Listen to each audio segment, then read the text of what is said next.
Arquitectura, proyección del espacio e integración de saberes. Carlos Niño Murcia es arquitecto de la Universidad Nacional de Colombia en el año 1972, licenciado en Historia del Arte del Instituto de Arte y Arqueología de la Universidad de París-Sorbona en 1976. También es magíster en Historia y Teoría de la Arquitectura de la Architectural Association de Londres 1985. Bienvenido.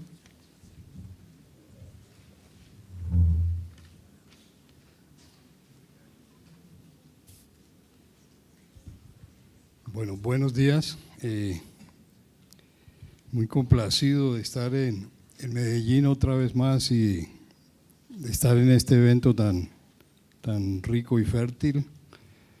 Agradezco a Juan David por la invitación, a Juan Pablo, a quien le deseo los mejores éxitos en su decanatura, al grupo Transepto. Les recuerdo que el transepto es el cruce de las naves en sentido longitudinal. El transepto es el espacio que cruza y está el crucero donde aparece la cúpula de la iglesia. Y yo creo que es la vez número 100 que debo venir a Medellín, lo cual es muy bien, y este evento que busca expandir la comprensión de la arquitectura pues me parece muy oportuno. Yo no voy a presentar imágenes. Siempre que me invitan a algún sitio yo digo, por favor, las imágenes muy visibles, muy bien enfocadas, porque las conferencias mías son muy malas, pero las imágenes son muy bellas y hoy no hay imágenes. Entonces, quiero mostrarles tan solo el esquema de lo que pretendo hacer. Yo le decía a Juan Pablo, yo no quiero ir a un evento que va a ir contra la disciplina de la arquitectura. A mí me interesa la defensa de la arquitectura. Y después me explicó ya, inclusive me mandó el texto que él leyó, le dije, bueno, voy, porque lo que sí creo es que esa disciplina de la arquitectura requiere expandir su campo y expandir su comprensión. Y en la primera parte pretendo rápidamente ver de qué es esa disciplina de la arquitectura, pero luego ver los factores que conciernen a la arquitectura, lo que yo llamo ahí la necesaria transdisciplinariedad. Quiero hablar un poco del cuerpo, que es el elemento fundamental de la arquitectura, de la memoria, que es la que lo construye, lo entiende, lo recorre, de los aportes de la antropología. Obviamente no soy antropólogo ni mucho menos, sino desde lo poco que yo puedo entender. Por supuesto la geografía y la necesidad de ubicar la arquitectura en el mundo y el momento, de la cultura y la sociedad. Como ven, siempre trato de apoyarme en algunos autores. Y por supuesto de la política, que yo creo que toda la vida la he dedicado a esa relación entre la política y la arquitectura. Y por último la técnica.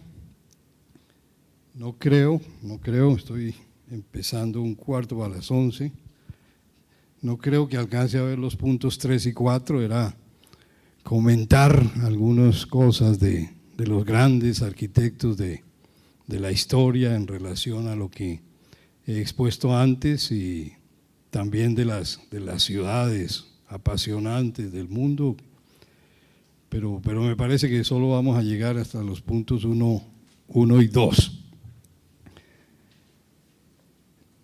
La arquitectura yo la he simbolizado en este gráfico.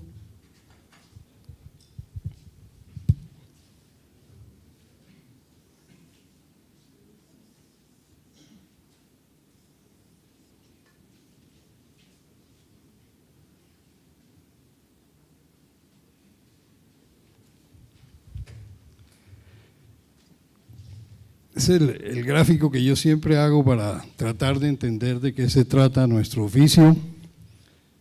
La arquitectura abajo resuelve necesidades fisiológicas y sociales de abrigo, de almacenamiento, de mantener a la familia nada más frágil que un niño de 2 meses, de descanso, etcétera, etcétera. Pero también la arquitectura expresa los valores de la sociedad que construye, y en esa medida no es después cuando se gana la lotería o cuando le pagan la prima que engalla la casa, sino que el acto mismo de construir tiene esa doble condición dialéctica de conectarse con el suelo y la tierra y conectarse con el cielo y los astros.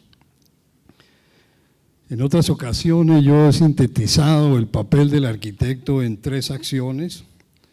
En primer lugar, conocemos y proyectamos el espacio en una superficie bidimensional, que sea el papel o que sea la pantalla, y en eso nadie nos puede destituir. Cuando a uno le dan un predio con determinada pendiente, con determinado acceso, con determinada orientación y una lista de requerimientos, que una vestíbulo, que una sala de recepción, que una sala de urgencias, que una sala de cirugía, que una zona de cuidados intensivos, que una zona de habitaciones en recuperación, que la lavandería, que los depósitos, etcétera. Solo los arquitectos somos capaces de organizar eso en unos espacios definidos que se pueden construir.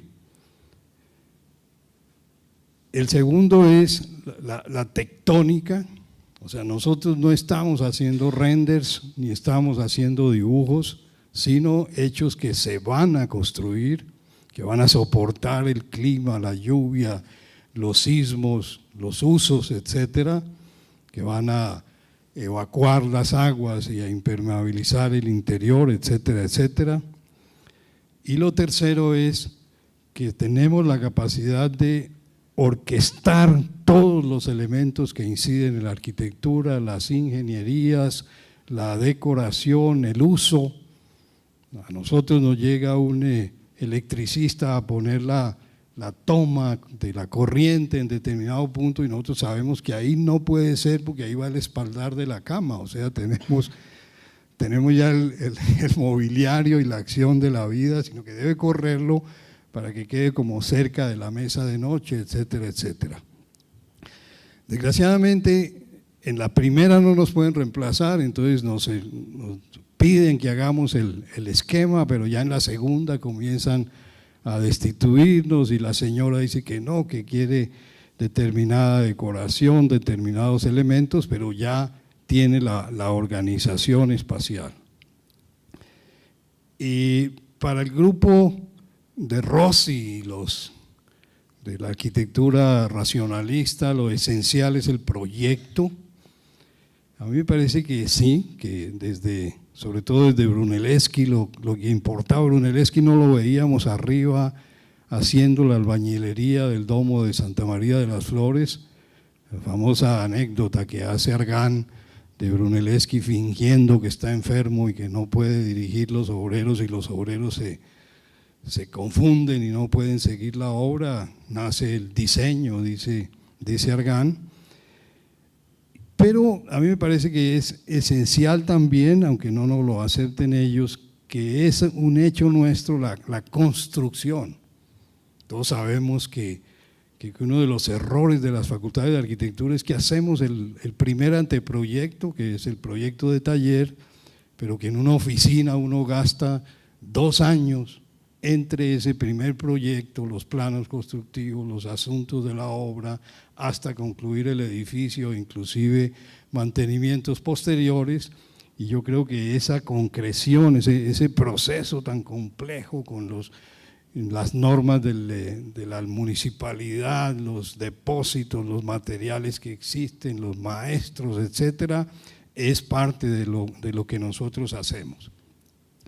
Este grupo rosiano, lo llamo yo con cariño, que también tiene un punto de difusión en Barcelona y en las escuelas de Ketlas, y ellos están pendientes o luchan por una autonomía de la disciplina, y esa autonomía es cierta, existe el hecho de que trabajamos con tipos, el tipo claustro, el tipo edificio de vivienda. Ayer veíamos el tipo torre de oficinas, o la casa de patio, o la casa inglesa, o lo que llamamos en Bogotá la casa Chicó, o el colegio, o el hospital, etcétera, etcétera. El tipo como una especie de elemento fundamental, estructurador de la forma al cual vamos a adaptar esas condiciones del lugar y de los recursos y el programa. También hablan de subsistemas, la estructura, las circulaciones, los cerramientos y los factores externos como el uso, la vida que va a tener el edificio, el sitio, la escena, las relaciones con ese lugar y por supuesto la técnica, los materiales, etcétera. Pero sobre todo quienes insisten en la importancia del proyecto hablan de las estrategias de composición, de la manera de implantar y de insertar ese tipo en un lugar concreto, de las relaciones de ergonomía, de la métrica en la disposición de los elementos constructivos. Recuerden ustedes las enormes enseñanzas de Brunelleschi, por ejemplo, en el Hospital de los Inocentes, o de Alberti en la fachada de Santa María Novella, o sea, disponiendo los elementos, de las consideraciones del clima y las relaciones significativas con el paisaje, que fue la lucha eterna de Rogelio, la relación poética con el paisaje, de la distribución del programa, las áreas, los recorridos, los requerimientos, etcétera. O sea, nuestra disciplina es el acto de construir el ser humano, porque el ser humano no puede vivir a la intemperie. Cuando uno sobrevuela de Bogotá a Medellín ve que hay una serie de casitas donde va a recogerse ese ser humano que no pasa en el campo, no pasa en la horqueta del árbol como el tigre, pero que ese acto de diseño, que es un acto de síntesis, sumergido en la tradición para producir el espacio-tiempo, es un acto que tiene que ver con la memoria, con el cuerpo, con lo que quiero citar enseguida. O sea que ven ustedes que yo tengo un pero grande, o sea, sí existe una autonomía de nuestra disciplina, pero esa síntesis parte de unos factores que tenemos que conocer, que tenemos que manejar. Lo nuestro es el espacio, lo nuestro es el espacio construido por el hombre, el espacio habitado, la experiencia del cuerpo, la experiencia de la vida en ese espacio, pero en esa medida, si queremos hacer una real síntesis como acto proyectual, tenemos que entender las connotaciones del espacio, porque la arquitectura no es el plano, no es la maqueta, no es la forma y la luz siquiera, sino es el escenario de la vida entera. Yo le decía a Juan Pablo ahorita en la decanatura, y lo vengo diciendo a los cuatro vientos cuando ya me invitan, porque yo ya me retiré de la facultad. Yo creo, estoy convencido que la enseñanza de la arquitectura no está errada, sino completamente errada.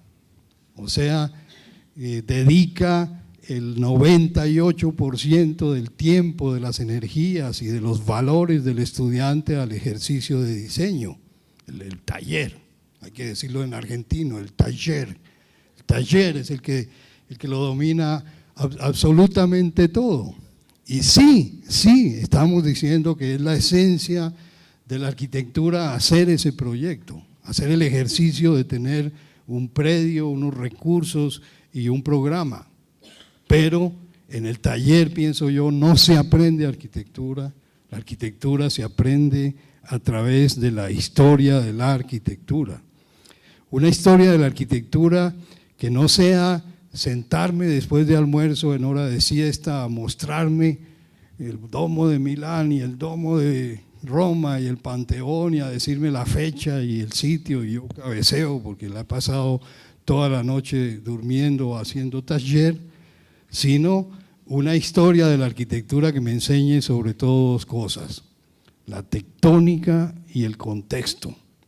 La tectónica, ¿cómo se construyó eso? ¿Y qué gano yo con que me muestren la Catedral de Chartres o la Catedral de Saint-Denis si no me dicen cómo se cimenta esa estructura, cómo se sube, cómo se hace una bóveda de crucería, por qué unos vitrales están sosteniendo algo tan pesado como una cúpula de piedra? Porque existen unos arbotantes, etcétera, etcétera, y porque hubo 3 o 5 siglos antes, desde el románico hasta el gótico florido y flamígero, para llegar a esas estructuras. Son investigaciones arquitectónicas de muchos años, como puede ser el Partenón. El Partenón lo veo perfecto, pero viene desde la arquitectura primitiva, el Megarón, los templos de Paestum, se va volviendo más ligero el capitel, se va trabajando esa relación entre columna, triglifo y metopa, que no tiene una solución única, y son esos recorridos historiográficos de investigaciones arquitectónicas insertas en unos contextos culturales las que me llevan a entender eso. Decía el gran Brodel, la ciudad es espacio y es tiempo. La ciudad es movimiento. Brodel es un profesor poético. Brodel le dice a uno: la ciudad es como una colmena en que las abejas salen al campo a recoger el polen y se concentran luego en la colmena ciudad para producir, en este caso la miel. O sea, son figuras que le hacen ver a uno las realidades, y esas realidades o esa introducción yo la quiero terminar con una frase que digo yo siempre, aunque estemos hablando de Medellín o del Nacional contra Santa Fe. Yo digo, Adolf Loos decía que el arquitecto es un albañil que sabe latín. ¿Qué quería decir el gran Adolf Loos? Que es un albañil que sabe cimentar una casa, que sabe levantar una mampostería, que sabe impermeabilizar una cubierta, que sabe organizar unas instalaciones, pero que sabe latín. Y no lo decía en el siglo XIX que supiera las declinaciones y que supiera el acusativo y el dativo, sino que tiene una cultura, que tiene una inserción y una comprensión de su acto arquitectónico en el mundo, y en esa medida es un albañil especial. Bueno, eso era la disciplina. Ahora miremos el cuerpo. El profesor Montañola citaba a Richard Sennett. Yo quisiera como referirme un poco a ese bellísimo, grandísimo libro de Carne y Piedra. ¿Qué nombre, Carne y Piedra? La ciudad es eso. La ciudad no es solo la piedra, los edificios, las plazas y los monumentos, sino los seres humanos y sus relaciones sociales. Dice Sennett, lo único que llevamos siempre es el cuerpo. Mi cuerpo hoy está en Medellín, mañana estará en Bogotá, el de ustedes seguirá en Medellín, y es la realidad esencial. Un cuerpo complejo, un cuerpo con libido y con deseos, con órganos y fisiología, con memoria y con creencias, con valores, con impulsos sociales, pero también con discordancias hasta llegar a la locura de la guerra. La solidaridad y las ambiciones en una geografía concreta. El ser humano se para en una montaña y analiza un territorio y dice: allí hay un río, en este punto puedo hacer un puente, allí hay una zona fértil, allí hay una zona pantanosa, allí hay una zona boscosa, y va organizando su vida y las relaciones para la reproducción de la vida en esa geografía concreta.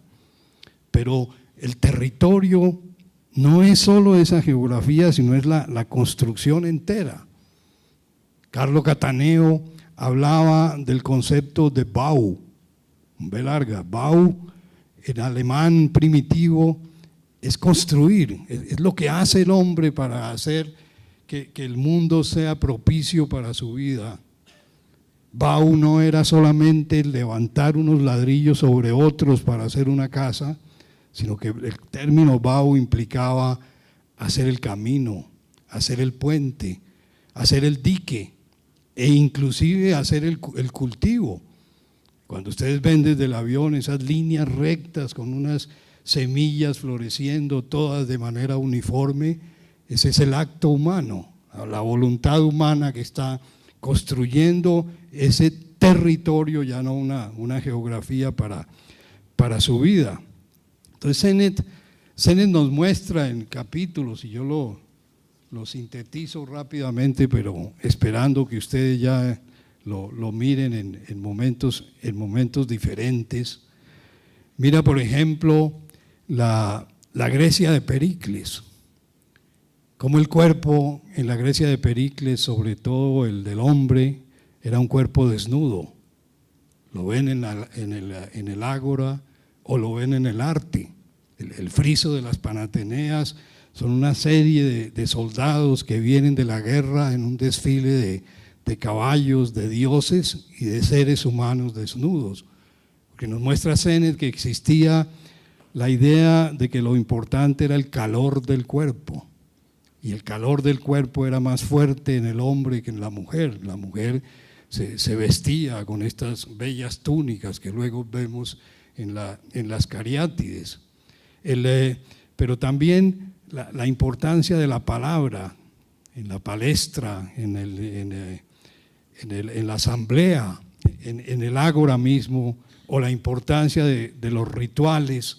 Y yo creo que si a uno solo le muestran el Partenón, pero no le explican, no le hacen entender lo que es la cultura de los griegos, inclusive con sus limitaciones. Todos sabemos que la élite era la que participaba de esa democracia, que había los extranjeros, que había los esclavos, etcétera, etcétera, y que se trataba de una sociedad que en este caso no solo crea los fundamentos del pensamiento occidental, sino que además crea la base esencial de la arquitectura. Habla en bellos capítulos Sennett de la fiesta de la tesmoforia. La tesmoforia era como una especie de liberación femenina que en 3 días se juntaban en unas casas, por la noche la pasaban en las terrazas de Atenas o de las ciudades griegas, desinhibiéndose, hablando de sexo, hablando de sus deseos, etcétera, etcétera, y cómo el rito sana. El rito no es un acto escenográfico gratuito, sino es la sanación y la creación de los vínculos, y en esa medida uno va entendiendo como la arquitectura en ese lugar concreto. Voy rápido, voy como el gato con botas, pasando de siglo en siglo. Habla también Sennett de Roma, de cómo Roma, que tiene el dominio casi del mundo conocido, desde Siria hasta Inglaterra y hasta el estrecho de Gibraltar, está tratando de dominar a través del orden visual, y toman de Grecia el lenguaje de lo clásico, pero crean el espacio interior, cierran el peristilo, abren la puerta, ya no es solo el interior para Atenea Promaca, sino para los fieles que entran al espacio interior, y crean uno de los hechos más fundamentales de la historia de la arquitectura, que es el lenguaje de la arquitectura clásica. Está representado, por ejemplo, en la fachada del Coliseo romano. ¿Recuerdan ustedes el orden dórico, el orden jónico, el orden corintio? No solo la columna y el capitel, sino las articulaciones, porque es un lenguaje que no siempre dice lo mismo, pero que tiene unas reglas de sintaxis y de gramática que va a repetirse, por ejemplo, en esa maravilla de edificio que es el Panteón romano. El Panteón es una esfera perfecta con un óculos en la parte superior que representa el mundo, que representa el mundo romano, inclusive la cornisa central es el ecuador, las cornisas superiores son los paralelos, y en esa medida la arquitectura toda, el casetonado de la cúpula o el ajedrezado del piso están representando el mundo, la ciudad, en ese orden visual que tiene otras escapatorias en el Coliseo o en el estadio, o en las luchas de las fieras con los esclavos, etcétera. Ese lenguaje clásico quiere como instaurar un sistema que sea permanente frente a la efemeridad del tiempo, pero no solo es esa arquitectura, sino también la creación de la ciudad. Recuerden ustedes cómo describe bellamente Rickwert la fundación de Roma, ¿no? Hacer el rectángulo, levantar el arado de esos bueyes que trazan ese rectángulo, levantar el arado, y ese levantar el arado es portare el arado, y de ahí viene la palabra puerta, y crear en el centro un pozo, y ahí poner los restos de sus antepasados, el fuego sagrado, hacer el cardo y el decumanos, hacer la retícula. O sea, estoy ordenando el mundo, y esa es la ciudad romana, por lo menos la que es fundada. Y para esos actos tengo que consultar los astros y tengo que consultar la constelación favorable. En esa medida estoy de nuevo representando el gráfico que les mostraba de relacionarme con la tierra y relacionarme con los cielos. O los foros, son apasionantes los planos de los foros de cada emperador en unas leyes de secuencia, de axialidad, de pórticos, de ábsides o de templos, en unos espacios que eran espacios cívicos por excelencia. Y terminaría yo pensando en esas reflexiones delirantes pero preciosas que hace Piranesi sobre la Roma del Campo Marzio, donde toma el lenguaje de lo clásico, pero ya dice Tafuri, para llevarlo hasta la locura, una locura basada en una racionalidad total. O sea, ustedes ven 10.000 plantas clásicas en la Roma de Piranesi, pero todas articuladas por medio de pórticos, por medio de secuencias clásicas, como mostrando ya, rompiendo los límites de ese lenguaje. Creo que a este paso no llego ni al punto B, entonces voy a ir más rápido. Habla también del cristianismo, o sea, ya Constantino saca el cristianismo de las catatumbas, y es un cristianismo que desliga el cuerpo y desliga el lugar, porque ya se trata del sacrificio de esta vida para dirigirnos hacia la vida eterna. Con respeto por todos los cristianos, a mí me parece que es un acto de alienación absoluta. Yo no seguí de niño esas creencias, pero ahora quiero volver a creer en el cuerpo y en esta vida terrenal y mundana. Ese desligado del cuerpo que va a llevar, por ejemplo, a que yo cierre la puerta central de la basílica, porque no, como cristiano no me tomo los templos paganos, me tomo la basílica y le abro más bien una puerta lateral y hago un camino a través de la nave central y me dirijo hacia la cátedra del juez, donde ahora va a quedar el altar, porque ahora ya no estoy representando una simetría estática, sino un recorrido litúrgico, que es esta vida para llevar hacia la vida eterna. Y ese altar no lo pongo en cualquier parte, sino que lo pongo en el oriente, porque en el oriente sale el sol, es el símbolo de Cristo, la luz que viene a redimir a la humanidad, etcétera, etcétera.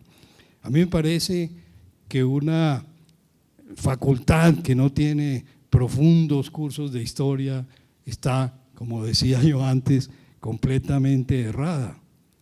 Podríamos mirar más sobre el medioevo, cómo Pirene nos muestra cómo las ciudades comienzan ya a tener los primeros burgueses, los primeros comerciantes, y la ciudad se vuelve un nodo económico. Lo relaciona un poco con las teorías de los humores, de los temperamentos, y para llegar a otro bellísimo capítulo que es el que mira los guetos venecianos, como Venecia, que era el centro comercial, era como el Nueva York del siglo XV.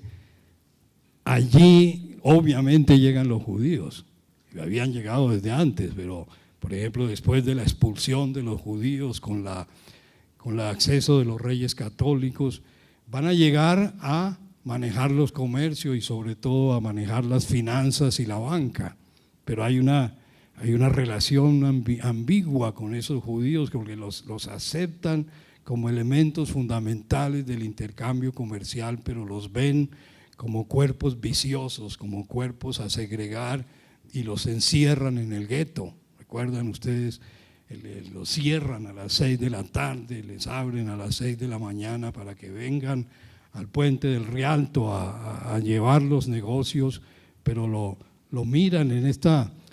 Recuerdo en este momento el Mercader de Venecia de Shakespeare, esa maravilla, ¿no?, en que Shylock le presta un dinero a un cristiano, pero le dice que si no le paga con el plazo que le da, no le devuelve su plata con intereses, sino le devuelve 1 libra de carne de su cuerpo.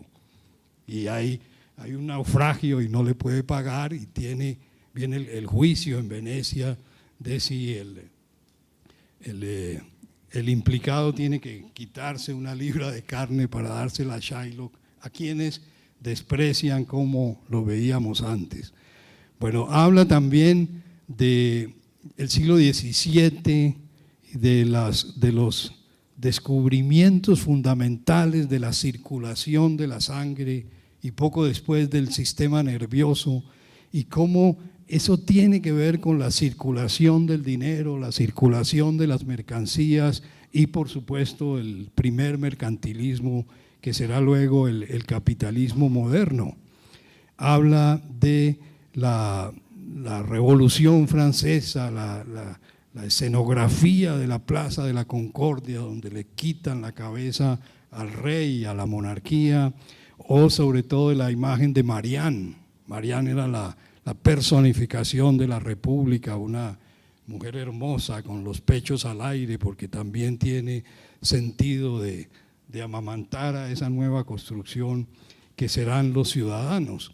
Y la Revolución Francesa tiene como tarea fundamental construir ahora cuerpos ciudadanos a través de cambios en el calendario, de cambios en las festividades, y sobre todo de cambios en la arquitectura, porque la arquitectura es un elemento fundamental en esa educación y configuración de una mentalidad política en una sociedad. Otro capítulo bello es sobre el urbanismo y el individualismo ya del capital en la ciudad de Londres, en Inglaterra, que ha surgido ya con la revolución industrial y la revolución urbana, el crecimiento desmesurado de estas ciudades, y que terminará en la Londres del siglo XIX que nos describe Dickens.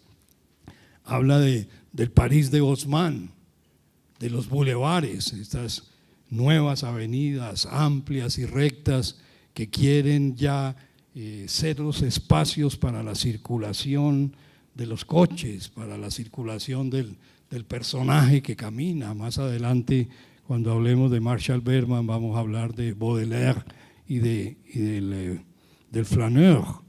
Pero entonces lo que hace Haussmann es la construcción como de 5 redes, no solo de bulevares, sino de infraestructura sanitaria, de creación de arrondissement para la administración de la política, de creación de parques o de construcción de mercados para albergar esa nueva ciudad del capitalismo, que llevará a Walter Benjamin a hablar de París, la capital del mundo en el siglo XIX.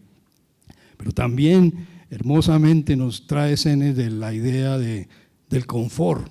El confort, por ejemplo, en el viaje. Entonces ya el cuerpo va a comenzar a viajar en sillas abullonadas frente a en un vagón de tren a una gran velocidad, muy embebido ya no hay comunidad, sino el individualismo, es lo que llama él el declive del hombre público. Y termina hablando de Nueva York, dice, si los romanos consultaban los astros para construir la ciudad, los neoyorquinos consultan a la banca y hacen una retícula conocida por ustedes, ¿no?, de las avenidas y las calles muy rectangulares, muy largas, porque se trata es de hacer predios para construir esa nueva ciudad. Ha comenzado Sennett su reflexión sobre Nueva York hablando de la Jane Jacobs, de su vida casi primitiva en el Greenwich Village, que decía la Jacobs un poquito idealísticamente que allí había comunidad, que había vecindario y que eso es lo que la arquitectura moderna va a destruir, y compara lúcidamente la Jacobs con el Robert Moses. Robert Moses es el alcalde de Nueva York que hace la conexión entre Manhattan y toda la periferia por medio de unas enormes avenidas. Yo creo que la mejor manera de entender a Moses es cuando él decía es que yo tengo que construir la ciudad como hacen los carniceros cuando cuelgan la res muerta, que comienzan a golpearla con el hacha por la columna vertebral sin compasión. Así estoy yo rompiendo la ciudad para pasar por el medio del Brooklyn de Marshall Bergman para conectar la ciudad, o también para hacer nuevos equipamientos. Una de las tareas fundamentales de Moses fue hacer las playas para la recreación en los fines de semana. Bueno, pasemos de Sennett y hablemos, tengo que ir más rápido, hablemos un poquito de Foucault. Yo digo siempre que la teoría 3 o la 4, no importa en el pensum cuál, debería haber durante todo el semestre el libro de Vigilar y Castigar, que ahí entiendo yo cuál es la relación de la arquitectura con el cuerpo, porque para Foucault se trata es de ver la relación entre el cuerpo, el espacio y el inculcar una disciplina, que es de lo que se trata esta nueva modernidad. Foucault comienza con el castigo en tiempos anteriores, donde se descuartizaba al condenado que había atacado el rey, se lo jalaba de los brazos, le rompía el cuerpo para mostrarle a la multitud el castigo y la barbaridad, la violencia que él había tenido, castigarlo con una violencia semejante y simbólica. Pero después ya la modernidad quiere es encerrar y privar de la libertad para castigar ese cuerpo, y surge esa máquina del castigo que es el panóptico de Bentham. El panóptico de Bentham a la larga nunca se construye. ¿Recuerdan ustedes que era como un triple cilindro? En el cilindro central está el vigilante, luego hay un cilindro de espacio libre y finalmente un cilindro de celdas de los condenados distribuidas radialmente con la mirada permanente del vigilante. Pero había unos juegos lumínicos que hacían que el condenado no supiera si en la torre central estaba el vigilante o si había ido para su casa o estaba dormido, sino que él se sentía vigilado las 24 horas del día. O sea, era una máquina permanente de ese castigo. En la realidad, el panóptico se vuelve otra cosa. Aquí la ladera, que ya ahora es otra cosa, o el panóptico de Bogotá era una cruz con un vestíbulo central y unas alas donde el vigilante veía los corredores, pero ya no veía las aulas. En fin, lo que muestra Foucault es que la sociedad moderna lo que busca es hacer cuerpos dóciles y útiles a la sociedad. someter los cuerpos, someterlo a través de máquinas arquitectónicas, obviamente complementadas con normas, con prácticas disciplinarias. Los hospitales y su organización en pabellones, que me permite clasificar las enfermedades y los tratamientos. Los cuarteles, el espacio central del cuartel donde se reúne el regimiento a dar tributo a la autoridad, las escuelas, los colegios, los talleres de producción y sobre todo las cárceles, todos regidos por la disciplina, por las jerarquías. En nuestra Boyacá, todavía hoy en el siglo XXI, la muchacha del servicio nos dice Carlos, pero don Carlos, y nosotros le decimos Betty. O sea, hay una serie de jerarquías establecidas, no solo en las posiciones en el estadio o en las posiciones en la procesión o el evento público, sino en el lenguaje y en todo tipo de normas. Se trata, dice Foucault bellamente, lúcidamente, se trata no de que la disciplina sea una norma disciplinaria puesta en la cartelera del colegio, sino que el cuerpo introyecte la norma, que a mí me digan el pastor doctrinario cristiano que es malo que yo me toque los genitales. Después estoy solo en la soledad de mi cuarto y me toco los genitales y siento que estoy transgrediendo una norma, que estoy cometiendo un pecado, y puede que no lo haga o que lo haga, pero después con complejo de culpa tenga que ir a confesarme y arrepentirme por haberme tocado el cuerpo. Eso es introyectar en el cuerpo, lo dice Foucault, el que recluta, que se hace que el arma sea como una extensión de su cuerpo a través de desfiles, de militares, de arengas, introyectando ese cuerpo. Pasemos al segundo tema, que es la memoria. Si teoría 3 era ver Foucault, vigilar y castigar, teoría 4 debería ser leer a Proust, pero obviamente que 7 tomos no los leemos en un semestre, entonces por lo menos quedémonos con un tomo.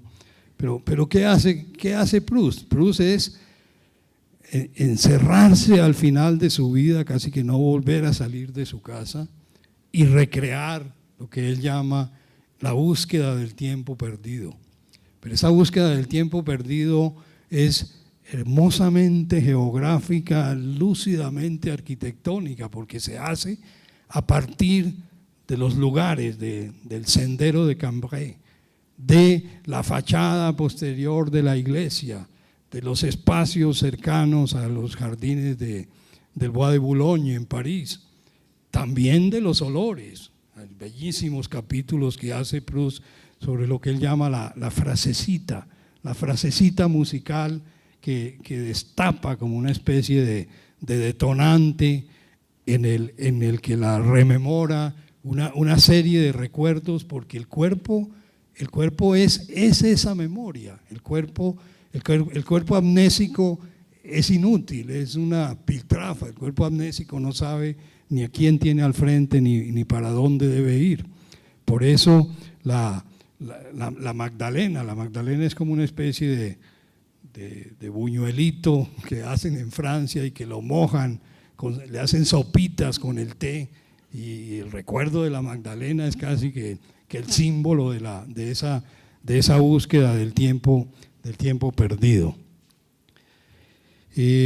Cito también ahí el libro de Fustel de Coulanges, La ciudad antigua, algo de lo que les contaba también de Rigwer, y cómo esa construcción de ciudad y ese sitio donde pongo las cenizas de mis antepasados va a pasar del altar de la casa privada al altar general de la ciudad. Hablo de Maurice Holbach, o sea, la memoria ya como un hecho colectivo, el territorio, ¿no?, de los esquimales, o el territorio de los cristianos, que tiene una serie de hitos: la iglesia de mi pueblo, la catedral de mi capital o la Basílica de San Pedro, una especie de geografía compartida por todos, y sobre todo cito el libro de Rossi de la arquitectura de la ciudad, que es un acto de memoria.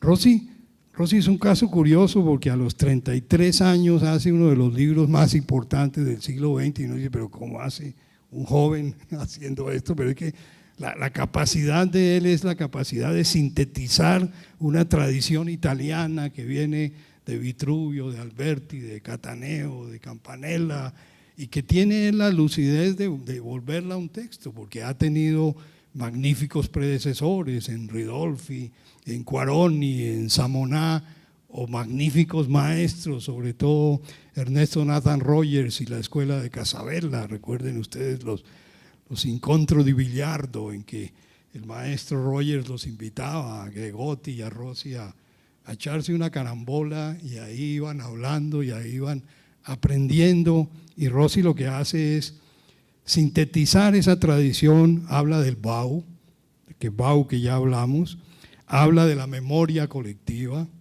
recita a Marcel Poet, el gran historiador de París, que nos muestra que hay el concepto de la permanencia, que es la que tiene que ver con la memoria de la arquitectura.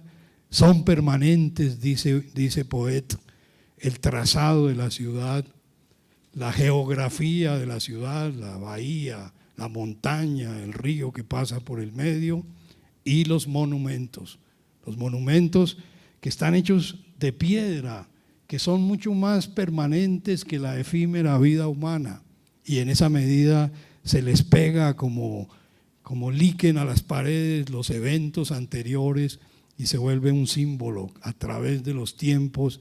Y esa es la ciudad de las capas en hojaldre, que mantiene desde la iglesia primitiva de Medellín hasta los últimos rascacielos, todos simultáneamente percibidos. Habla Rossi de el locus, yo lo digo en términos algebraicos, el locus es el sitio más la historia, construido ya de una manera mental. Habla de la construcción permanente. La ciudad es una construcción colectiva, como cita Rossi el Domo de Milán, o las catedrales de las ciudades europeas, que habían durado muchas generaciones construyéndose y que implicaban no solo a los albañiles, sino a toda la ciudad, al que hacía los paños, al que hacía los panes, todos implicados en la fábrica de la ciudad. Y dice Rossi, así es la ciudad, está en permanente construcción y está hecha de manera colectiva. Habla también de la ciudad como obra de arte, concebido el arte no como un objeto que pongo en la pared casi decorativo, sino como la expresión desde el punto de vista sensible y mental de una artista y de una sociedad, en el caso de la ciudad. Y termina con un principio que yo nunca he logrado entender, pero que de todas maneras siempre cito, que es el de la ciudad análoga. La ciudad análoga que él deriva del cuadro de Canaletto, en la que está la Basílica de Vicenza, el Palacio Chiericate y el puente del Real Duque. El puente pues está en Venecia y los otros dos edificios están en Vicenza, pero lo que está haciendo Canaletto es como una operación mental de imaginarse un Venecia ya clasicizado. La contribución de Aldo Rossi al importantísimo libro de La città di Padova es el proyecto de clasicizar el Véneto con Palladio y con Sansovino en una ciudad que era gótica, o sea, que era bárbara en términos de ese momento. La literatura es fundamental. Por ejemplo, el libro del Ulises de Joyce es la plasmación de Dublín. Obviamente que es un libro muy difícil de leer. Yo tuve que seguir las guías de Joe Broderick, un irlandés que nos enseña a leer a Joyce. Pero, ¿qué es eso? La vida de una ciudad desde las 6 de la mañana hasta las 12 de la noche, Leopoldo Bloom desayunando, riñones asados, saliendo a la ciudad a encontrarse con Stephen Dedalus, a encontrarse con amigos en el periódico, a visitar el hospital. Cada capítulo tiene una relación mitológica, cada capítulo tiene una relación histórica con Irlanda, cada capítulo tiene una relación con el cuerpo y sobre todo es una narrativa que ya rompe todos los términos de la novelística antigua. Hay un momento en que el personaje va caminando por la calle y adentro ve una persona que se mete la mano al bolsillo trasero a coger un pedazo de jabón que ha comprado y lo mira y se lo guarda al bolsillo, pero entre ese evento pasan 25 páginas, porque el que va detrás se imagina, es como que el tiempo y el espacio se van dilatando en una obra escrita. También me parece emocionante, por ejemplo, los trabajos de Sebald, un alemán escribiendo en Inglaterra, sobre todo el texto de Austerlitz, porque el personaje de Austerlitz es un profesor de historia de la arquitectura que ha sido exiliado de Viena en tiempos de la persecución nazi. Los han mandado en unos vagones a Inglaterra, donde llegaban a la estación y cada quien lo adoptaba. Él lo adoptan unos pastores de provincia ingleses, pero ya cuando es mayor él quiere volver a Viena y ojalá conocer a su madre. Pero como profesor de historia de la arquitectura es bellísimo cómo en la estación, en el paisaje, va encontrando rememoraciones de tipo proustiano. O ese maravilloso libro que es Estambul, de Pamuk, una ciudad única, una ciudad que es el contacto como con dos dedos entre Europa y Asia, ahí en el estrecho del Bósforo y el mar de Mármara. Una ciudad que por esa ubicación estratégica ha sido el centro de la humanidad, o uno de los centros de la humanidad, desde tiempos de los griegos, pasando por Bizancio, pasando por los otomanos, hasta los desafortunados tiempos de Erdogan. Pero esa es Estambul y tenemos que saberla leer y saberla conocer. Paso, creo que alcanzo por lo menos al término de la antropología, o sea, a la penúltima Bienal yo mandé un libro que se llama Territorio Chamánico, fue menospreciado, uno de los jurados decía que he debido mandarlo a la Bienal de Antropología y no a la Bienal de Arquitectura, cosa que a mí me dolía mucho, no por mí, sino por lo que allí contenía, que era la sabiduría indígena. Nosotros hemos vivido con dos complejos fundamentales, y es que no nos conquistaron los ingleses y entonces no tenemos los ojos verdes ni el cabello rubio, y segundo, que no tenemos ni Teotihuacán ni Machu Picchu, que somos unos indiecitos de tercera. Lo que trato yo de demostrar en ese libro es la sabiduría indígena en lo que se llama el chamanismo. El chamanismo es la relación entre el ser humano y las energías del mundo. El ser humano no está como un homo faber para dominar la industria y la naturaleza, sino para mantener el equilibrio del mundo, y eso lo rige el chamán. Al chamán le pido permiso para matar una danta porque mi comunidad tiene hambre, pero él no me va a dar permiso para matar una danta joven o para matar 18 cachorros porque quiero acumular en un bolsillo que ellos no tienen dinero, sino hay otra relación con el mundo, todo regido por el mito.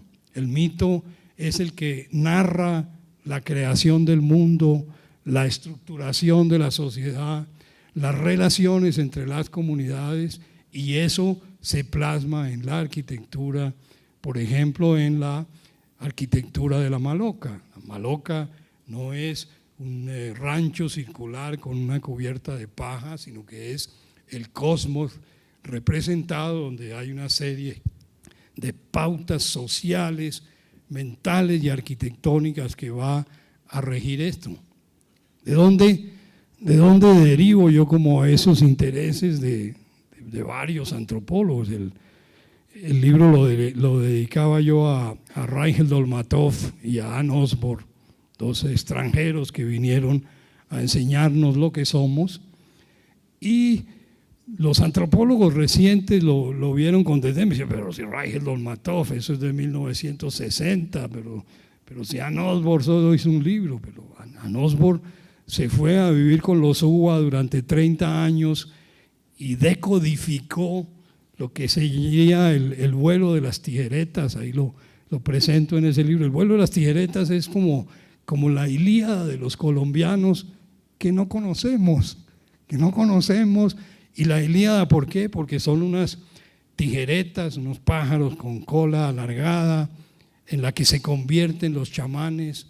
3 chamanes van por el mundo describiendo la Sierra del Cocuy, describiendo los asentamientos indígenas y la manera como se tejen ellos a lo largo del río o desde la cuchilla hasta el río y la vertiente del otro río. O sea, es un tejido social que se plasma en un canto ritual. Ritual es construcción y es territorio. Geertz nos mostró en sus bellísimos trabajos, por ejemplo, sobre la pelea de gallos en Balí. La pelea de los gallos en Balí, que hoy los animalistas dirían, no más peleas de gallos, eso es barbarie, lo muestra como una manifestación cultural y la expresión de una cosmología que él analiza. Porque para Geertz el hombre necesita marcos de significado en los cuales se inserta, por eso lo llama la antropología simbólica. Esos símbolos que van construyendo los elementos que cohesionan la comunidad, pero para interpretar esa cultura, dice Geertz, lo primero que debemos acudirnos es de nuestra racionalidad occidental, de nuestra prepotencia blanca y tratar de mirar la realidad de ellos. Es una construcción de las formas simbólicas. Recuerdan ustedes que viene de Cassirer. Cassirer deriva de Kant, Cassirer lo hereda a Barbour, a Avi Barbour y a Erwin Panofsky, que lo que hacen es mirar las formas simbólicas. Por ejemplo, en Panofsky, la catedral gótica y su relación con la escolástica.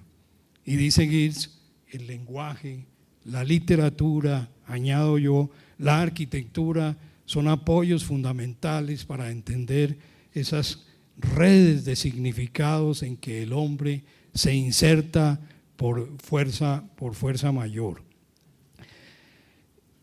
Llego al capítulo del medio geográfico, que me parece fundamental, porque decíamos antes, la construcción no es la casa, la construcción es el territorio. Y me baso en uno de los libros más importantes y más bellos que he conocido yo en toda mi vida, que es El Mediterráneo en tiempos de Felipe II, de Fernand Braudel. No hablemos de cuánto tiempo gasta haciendo esa tesis, de cómo al final se publica esa catedral de la investigación, sino cómo Braudel organiza los 3 tiempos que él quiere enseñar a trabajar en la historia: el tiempo de larga duración, que es la geografía; la media duración, que es las naciones y los sistemas sociales y económicos; y la breve duración, que son los eventos, que son la política, y en la cual se había centrado toda la historia anterior, como si el disparo que mata al arquiduque Fernando en Sarajevo fuera el que desata la Primera Guerra Mundial. Por supuesto que no, por supuesto que había toda una serie de fuerzas telúricas nacionales en Europa que chocaban porque chocaban. Entonces, ¿qué muestra ¿Qué muestra Brodel? Muestra las llanuras, cómo las llanuras del Mediterráneo se fueron secando, todos esos pantanos de malaria, hubo la necesidad de desecamientos, de canalizaciones, para construir ese espacio, hacerlo posible para la humanidad. Habla de las montañas, ustedes ven los Apeninos, ven los Alpes como dividiendo la península de Italia de la Alemania y la Suiza del norte, los pasos que va a tener esos Alpes, o los Alpes dináricos ya en la relación con los Balcanes, todo eso va a incidir en la construcción, que es lo que nosotros hacemos. Y por supuesto, mira los mares también, no solo un mar Mediterráneo, o hasta dos, que entendería yo, obviamente con la bota italiana y la cuña de Sicilia, diría es que hay Mediterráneo oriental y Mediterráneo occidental, sino que también los particulariza en elementos más menores. O une un capítulo en que yo deliraba de la emoción, que son los istmos.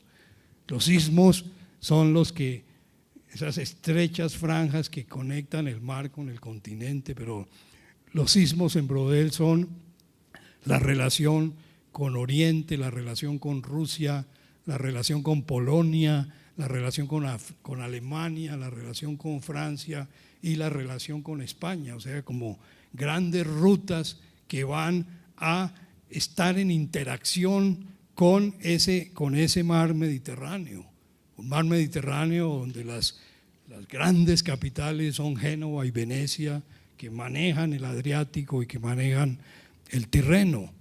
Habla de los ritmos, habla de los tiempos, de los tiempos tan diferentes a lo que hoy hacemos, que le pongo un WhatsApp a mi hijo en Australia y le llega en medio segundo, a esos tiempos en que el gobernante de Nápoles le mandaba una carta a Felipe II y gastaba entre 1 mes y 8 meses, porque no podía pasar por Francia, porque Francia era como una especie de bloque que interrumpía el dominio del Imperio Español, sino que debía subir a Gante, a los Países Bajos, y luego entrar por Vizcaya para llegar al Escorial.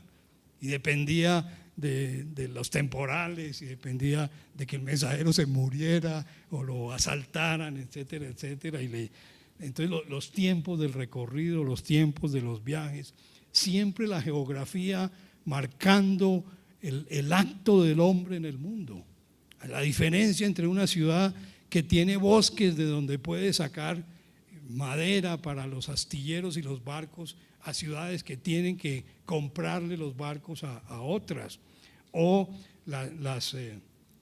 los diversos entornos políticos, la Europa diferentísima en ese momento a la que es hoy, una Italia como la de hoy, descompuesta en 20 principados, la Francia construyendo lentamente una nación, y que en tiempos de Felipe II era casi más poderosa que España. Por eso al fin las potencias europeas dan la corona imperial a Carlos V, porque se trata de favorecer a uno que era un poco más débil, o los caminos de Alemania y la industria y el comercio, pero era un comercio particular porque lo manejaban casas florentinas en Nuremberg o casas genovesas en Augsburgo, y moviendo el capital, o el Sahara, y capítulos apasionantes como la diferencia entre un Sahara que maneja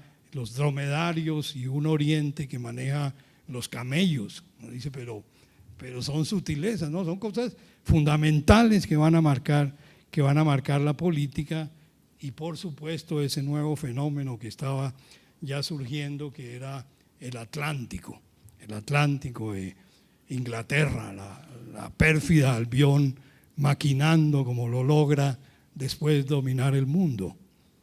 El siguiente capítulo trato de mirar lo que es la cultura y la sociedad, como tratando de mostrar que ese acto nuestro de construir tiene fundamentales implicaciones en la sociedad del mundo, que debemos ser albañiles hablando latín, y me tomo de Schorsky, el libro sobre la Viena del fin de siglo, otra catedral de la investigación en que uno mira la política, en ese centro donde se estaba derrumbando el imperio de los Habsburgos, donde aparecían unas luchas telúricas con una Inglaterra y una Francia, con una Rusia que había acabado de ganar la península de Crimea, con un imperio otomano que llevaba 3 siglos cayéndose, pero nada se caía. Los historiadores dicen que es el enfermo cuya muerte se hace más larga. Pero también mira Schorsky, Schoenberg, y mira Klimt, y mira a Kokoschka, y llega a ese gran capítulo para nosotros los arquitectos que es el estudio de la Ringstraße. ¿Recuerdan ustedes la vía circular? Por eso se llama el Ring, la Straße, la vía circular, que se vuelve como una especie de cinturón que articula la ciudad antigua con la periferia, que se vuelve el lugar en el que la burguesía va a construir los equipamientos de la ciudad moderna. Allí surgen los museos, surge el parlamento, surge el Rathaus, la municipalidad, y en una vía que ya no es una vía barroca que se dirija hacia la ópera en el centro del foco, sino que es movimiento con los edificios a un lado. Pero Schorsky distingue los diversos momentos políticos.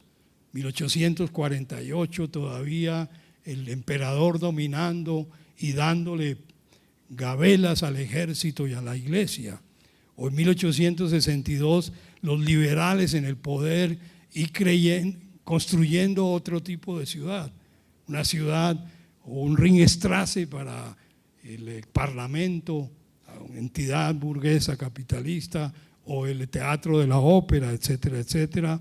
O al final cae el liberalismo ya en los comienzos del siglo XX, llega al poder la sociedad, el social cristianismo, entonces aparecen otro tipo de empresas, la caja postal de ahorros, etcétera, etcétera. Entonces uno ve que esa autonomía de nuestra disciplina es en el acto de construir, pero en qué se construye, cuándo se construye, es ante todo un acto político. Otra gran lección en esta relación entre cultura y sociedad nos lo da Walter Benjamin. Walter Benjamin es, como Adolf Loos, una de las mentes más brillantes que tuvo el siglo XX, desgraciadamente siempre con muchos problemas para integrarse a la sociedad, rechazado, no aceptado en la escuela de Frankfurt, pero amigo de Adorno y de Horkheimer, en libros maravillosos como el libro de los pasajes o su investigación enciclopédica de los pasajes de París, de las arcadas, una especie como de acto. Recuerden ustedes este personaje de La náusea de Sartre, que se mete a la biblioteca a leerse toda la biblioteca desde la A hasta la Z, la Biblioteca Nacional de París. Lo que hace Benjamin es hacer como una serie de citas varias sacadas de sus estudios sobre diversos problemas, la mercancía, la publicidad, la luz eléctrica, el coche, etcétera, etcétera, pero que cuando uno ve como la interacción de esas citas, ve la enorme riqueza. Podríamos hablar mucho tiempo de Benjamin, uno de los elementos fundamentales para entender la cultura moderna, pero quisiera, por ejemplo, citar algo del arte, esa diferencia que hay entre un arte que se pintaba y se ponía en la galería de los Uffizi a lo que va a ser el arte moderno. Voy a citarle solo una obra de arte que a mí me muestra lo que es el arte moderno. Cuando invitan a Beuys a la Documenta de Kassel en 1982, en la Documenta 7, llega con un camión lleno de bloques de basalto y los bota en la plaza principal, el gran Beuys, y dice: cada ciudadano de Kassel puede sembrar un árbol donde quiera en la ciudad, y al sembrar un árbol tiene derecho a llevarse un bloquecito de estos y ponérselo como la madrina del árbol, y va viendo que al cabo del año la montaña de bloques que ha puesto en el centro de la ciudad comienza a disminuir hasta que ya no hay ningún bloque. Quiere decir que hay 7,000 nuevos árboles en la ciudad. Es una concepción del arte que ya tiene una serie de involucrar a la comunidad, de hacer una serie de elementos imprevistos. Lo que decía Joseph anterior, no sé ni quién ni dónde los va a sembrar, pero yo lo que hago es hacer esas prescripciones sabias. Termino con la política. La política, otra fuente bella que yo leí fue John Somerson, la Londres georgiana. La Londres georgiana es más o menos el siglo XVIII, aunque se avanza hasta 1840. Cómo empieza su mirada del Londres georgiano como si él fuera Dios y estuviera viendo desde lo alto la ciudad a 1000 por hora. Entonces dice, hacen el puente de Blackfriars, están construyendo, aparece la plaza de Covent Garden, están construyendo muchos squares en el West End, y luego ya baja como los mortales y comienza a estudiar la política, el Tratado de Utrecht. Dice Somerson, el Tratado de Utrecht es una pastori de una guerra que fue Whig. O sea, está viendo las implicaciones, como los Tories conservadores llegan y construyen 50 iglesias en la ciudad, las construye el gran Christopher Wren, obviamente con el apoyo de Hosmer y de otros arquitectos, pero sobre todo lo que uno más ve en esta Londres georgiana es cómo surge la idea de la renta urbana, de tomar los grandes terrenos que Enrique VIII le había expropiado a la iglesia o a otros acreedores, y se los había dado a los nobles que lo habían apoyado en la guerra, y eso lo desarrollan a partir del lenguaje de los squares, las plazas. Todo el West End es así, Bedford Square, Russell Square, todos son plazas donde se ubica el landlord, y desarrollos a partir de lo que llaman el leasing. El leasing hace que yo adquiera un terreno y lo construya y lo ocupe durante 99 años, pero en el año 100 vuelve al landlord. Por eso hoy los trusts ingleses tienen enormes propiedades, aunque ya no son de un landlord. O sea, es un estudio de la relación entre la construcción de la ciudad, el lenguaje. Tiene un capítulo sobre el gusto, y ahí muestra cómo esta Londres georgiana es heredera de Íñigo Jones y de todos los neopaladianos que han ido a aprender de Palladio en Italia y que van a instaurar el neopaladianismo en Inglaterra y por tanto en todo el mundo. Un lenguaje clásico que solo vendrá a ser destituido hasta el siglo XX por la arquitectura moderna. Quería también hablarles algo de Tafur y de su posición política, pero ya quiero ir acabando. Quiero terminar con el libro de Marshall Bergman, Todos los sólidos se disuelven en el aire. Es una figura poética de Marx, de cómo las realidades no son eternas.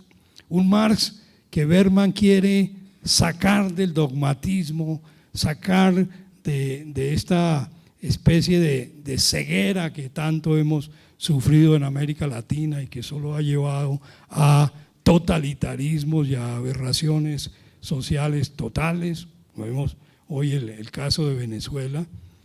Un Marx que Bergman ve como una especie de estudioso de la realidad moderna, pero con condiciones ya poéticas. Estudia al Fausto de Goethe, cómo la figura que quiere primero cambiar el mundo a través de unas ideas de planificación y construcción modernas, cómo la realidad se vuelve otra cosa y termina en una verdadera tragedia. Habla de Baudelaire, como el gran poeta Baudelaire, por ejemplo, nos hace un ensayo sobre la pérdida del aura del arte, pero ese poema es de un artista que va por la calle y brinca un charco grande y se le cae la corona de laureles. Esa es la figura de la pérdida del aura del arte moderno. O las contradicciones en los bulevares, lo llama un poema de Baudelaire, Los ojos de París. Los ojos de París es una pareja burguesa que está en un café tomando Vin Rouge muy cómodamente, pero ven contra el vidrio una familia pobre que los mira, que viene de esos suburbios pobres y que les recuerda que esa modernidad no son solo la magnificencia de los bulevares, sino las enormes contradicciones sociales que tiene esta sociedad. Capítulos bellísimos sobre San Petersburgo, muy útiles para nosotros los habitantes del tercer mundo, como San Petersburgo es como una especie de Potemkin, de construcción que se inventa Pedro II para sacar a Rusia del ensimismamiento de Moscú y asomarse al Báltico y conectarse con Europa, como con la autoridad enorme de Pedro el Grande da la orden de que en toda Rusia no debe quedar ni un albañil, ni un arquitecto, que todos deben irse a Petrogrado a construir la ciudad, una ciudad que se construye con los términos clásicos, parece el tridente de Sixto V de Roma, parece el plano de Christopher Wren para Londres, es la concreción de esos bulevares que se dirigen hacia el Palacio del Almirantazgo, pero bellamente Berman muestra cómo de todas maneras persisten problemas en esa bella escenografía. Hay un momento en que el hombrecito dostoyevskiano se encuentra en el andén con un gran militar y se baja del andén para que el militar siga, o sea, las jerarquías y las realidades primaban sobre esa gran figura.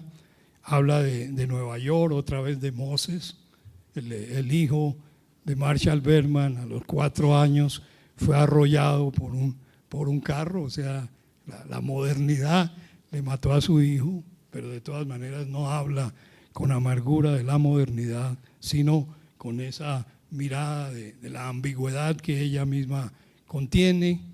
Habría que hablar también de ese crucial texto de Jorge Orlando Melo sobre la modernidad en Colombia, cómo la modernidad tiene diversas facetas en lo político, en lo económico, en lo social, en lo cultural, y si uno hace ese test se da cuenta que Colombia en realidad tuvo más una modernización conservadora, manizaleña, cafetera, de apariencia, pero que la realidad sigue con un índice de desigualdad Gini tremendo, aunque algo hemos progresado, que haya el hijo de un campesino boyaco hablándoles a ustedes aquí, pues muestra que ha habido cierta posibilidad de movilidad y preparación, pero hay mucho por hacer. Quería hablar algo de la técnica, pero quizás el profesor Montañola lo hace mejor. Espero haberles mostrado que la arquitectura sí es un acto de diseño y construcción, pero en unas implicaciones con la necesidad de un conocimiento realmente grande y transdisciplinar. Muchísimas gracias.